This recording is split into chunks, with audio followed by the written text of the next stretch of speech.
Hello, আসসালামু আলাইকুম। Welcome to BD technology.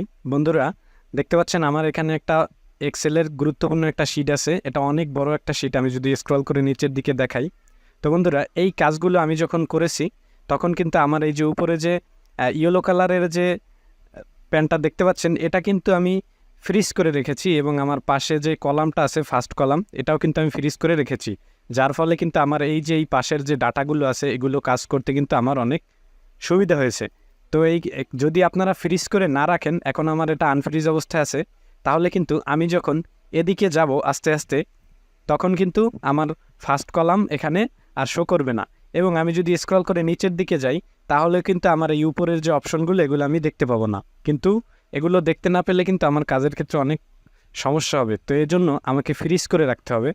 তো এই জন্য আমরা এক্সেলে আসার পরে হোম থেকে এখানে উপরে যে রিবনগুলো আছে, এখান থেকে ভিউতে চলে যাব এবং এখান থেকে ফ্রিজ প্যানে ক্লিক করব। ফ্রিজ প্যানে ক্লিক করার পরে এখান থেকে ফ্রিজ টপ রো এখানে যদি আমি সিলেক্ট করি, এখন যদি আমি এখান থেকে স্ক্রল করে একটু নিচের দিকে যাই, তাহলে কিন্তু আমার শুধুমাত্র এই যে টপ রোটা আছে এইটা শুধুমাত্র আমার ফ্রিজ হয়ে গেল, বাকিগুলো কিন্তু আমার আর হলো না।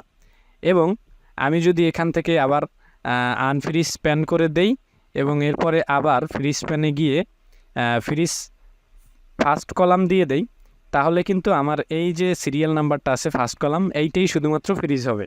তা আমি এদিকে চলে যাচ্ছি, দেখতে পাচ্ছেন আমার কিন্তু এইটা এখানে ফ্রিজ হয়ে গেছে। কিন্তু আমি যদি নিচের দিকে যাই, তাহলে কিন্তু আমি দেখতে পাচ্ছি যে আমার এই অংশটা ফ্রিজ হয়নি। কিন্তু আমার দরকার কি? আমার দরকার হচ্ছে উপরের যে এই যে ইয়েলো কালারের যে অংশটা আছে এইটা, এবং ফার্স্ট কলামের আমার যে গ্রিন কালারের যে কলামটা আছে এইটাই, দুইটাকেই আমার ফ্রিজ করতে হবে। তো এই জন্য আমি কি করতে পারি?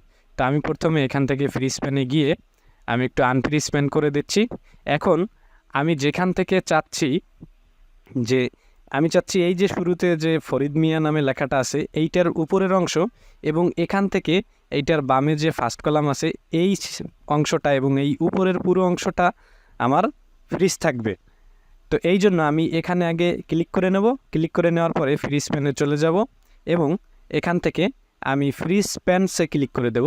তাহলে কিন্তু বন্ধুরা আমি যদি স্ক্রল করে নিচের দিকে যাই, উপরের ইয়েলো কালারের অংশটাও কিন্তু আমার ফ্রিজ থাকছে, এবং আমি যদি একটু পাশে গিয়ে দেখাই, তাহলে কিন্তু আপনারা দেখতে পাবেন যে আমার ফার্স্ট কলামও কিন্তু ফ্রিজ থাকছে। তো এইভাবে চাইলে কিন্তু আপনারা বড় এক্সেল শিটের কাজগুলো যখন করবেন, এই ফ্রিজ করে কাজ না করলে কিন্তু আপনাদের কাজের ক্ষেত্রে অনেক সমস্যা হবে। বারবার স্ক্রল করে উপরে নিচে করতে হবে, যেটা অনেক বেশি সময় ব্যয় করবে আমাদের।